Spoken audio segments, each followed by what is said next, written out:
Before taking these, pinaka-favorite ko sa lahat na na-try ko na collagen and gluta is yung frozen collagen and Lazel Gluta. Before taking this ngayon naman, after taking this, ang pinaka-favorite ko na collagen and na gluta is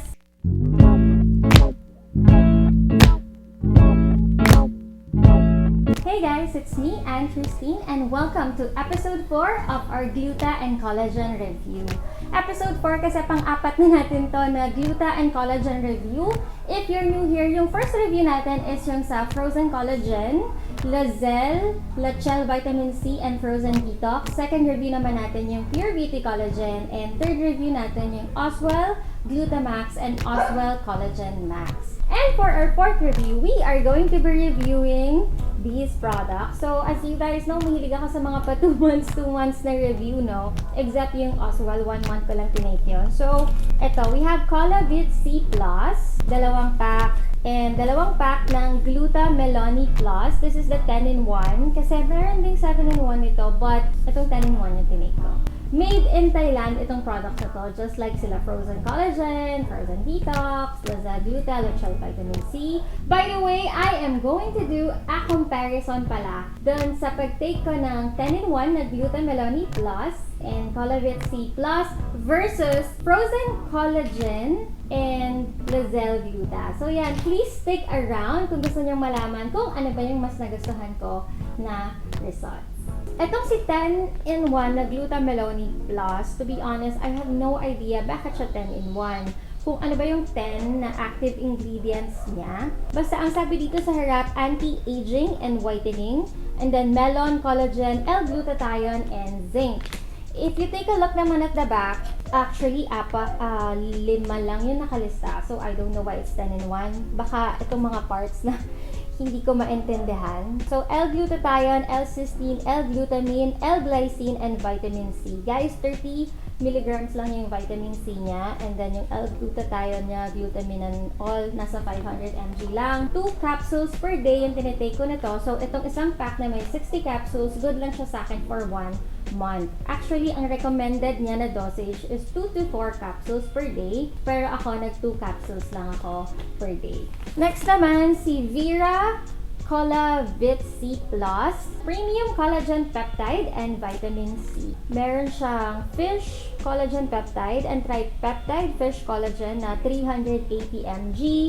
And then, meron lang din siyang less than 100 mg na vitamin C. So, even though may vitamin C silang dalawa, tinake ko sila with a separate vitamin C na 1000 mg kasi kung napanood nyo na nga yung mga previous reviews ko, sobrang recommended ko talaga and dun sa mga nababasa ko, napapanood ko na 1000 mg daily yung recommended na dosage natin ng vitamin C. Isa pala sa mga FAQs or frequently asked questions sa akin dun sa mga nakaraan ko na collagen review is yung paano ba malalaman kung legit yan, palink naman ako ng legit na seller.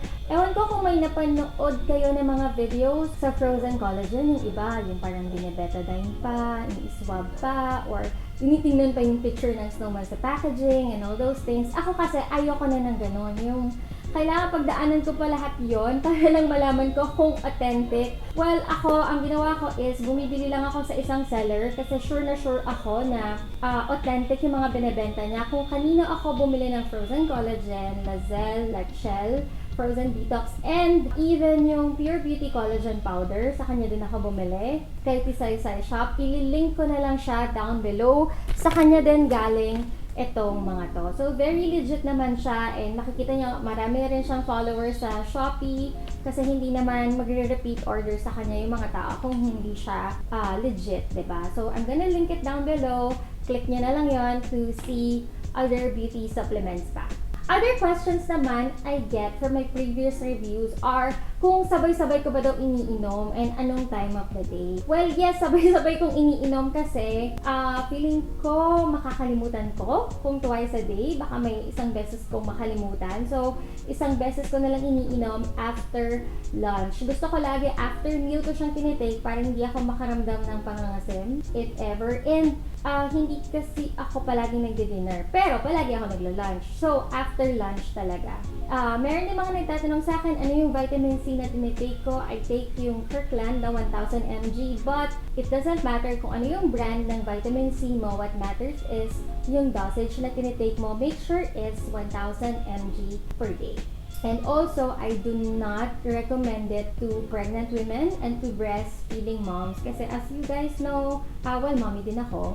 And anything we take kapag buntis tayo, and also pag nag-breastfeed tayo, nakukuha din ng baby. So, to be on the safe side, huwag tayong mag-take ng mga ganitong klaseng supplements kapag tayo ay buntis or nag-breastfeed. Now, let's talk about the results. Katulad ng ginagawa ko sa mga iba kong reviews, I am going to flash some video clips or ipa-flash ko yung mga vlogs na ginawa ko within those 2 months na tinake ko itong mga products na to para makita nyo ano ba yung naging kalagayan ng skin ko. Hi! So, we are now on our 4th stop. Nandito tayo sa Calidad Coffee, and this is probably one of the most sikat talaga. Like, even if you're not from Pampanga, you know that this coffee shop exists. It's me and Tristine, and welcome back to another staycation vlog. Today's staycation is dito sa Tropical Villa ng Dapad. Dito siya sa Timog, sa Angeles City.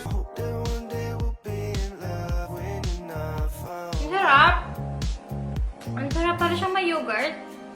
This is our last drink for today. It's strawberry milk tea with pearl. Today, we are going to talk about how to start a podcast. And since nanonood ka ngayon, definitely interested ka rin na mag-start ng sarili mong podcast. And by the way guys, kakaubos ko lang ng mga to as in kahapon. I really try my best na mag-shoot ako.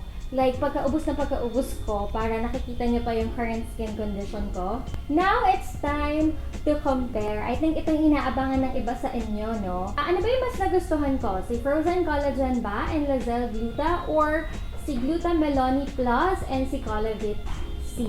Before taking these, pinaka-favorite ko sa lahat na na-try ko na collagen and gluta is yung Frozen Collagen and Lazel Gluta. Before taking this, ngayon naman, after taking this, ang pinaka-favorite ko na collagen and na gluta is, well, still, si Frozen Collagen and si Lazel Gluta. Pero pangalawa tong mga to. In fairness naman sa mga Thailand products, okay sila. I'm not saying all, but so far yung mga natatry ko. If you're going to ask me, bakit ba mas favorite ko or mas gusto ko si Frozen Collagen and Lazel Gluta? Well guys, nag-base lang naman ako sa skin condition ko when I was taking Frozen Collagen and Lazel Gluta. Kasi nga, ginawan ko ng review yun, diba? So, based dun sa mga clips na pinlash ko doon na pinakita ko na yun yung skin condition ko. And ipa-flash ko rin dito para naman makita niyo yung sinasabi. Welcome back to another vlog. Today, I am going to satisfy yung mga cravings ng mga plantitas and plantitos. So, here it is.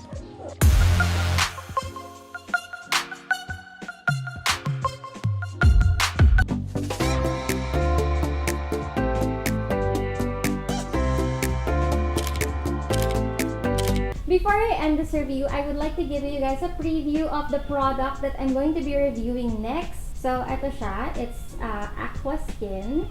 60 capsules din siya, and Japan formula siya. Sasabayan ko siya nitong Aqua Skin na whitening soap with Shibaki oil. Actually, pag binili nyo kasi ito sa Shopee, bundle sila. Kumbaga, free na talaga tong soap. So, naisip ko, sige, reviewin ko na rin. So, first time ko niyan magre-review ng Gluta Plus sabon. Abangan nyo na lang within a month or 2. Thank you so much guys for watching. And kung meron kayong vlog request or baka meron kayong mga collagen or gluta na gustong ipatry sa akin, ipa-review sa akin, just comment them down below and i-check out kayo mga yan. Baka naman meron akong maisipan niya na i-try. Till my next one! Don't forget to like and subscribe guys!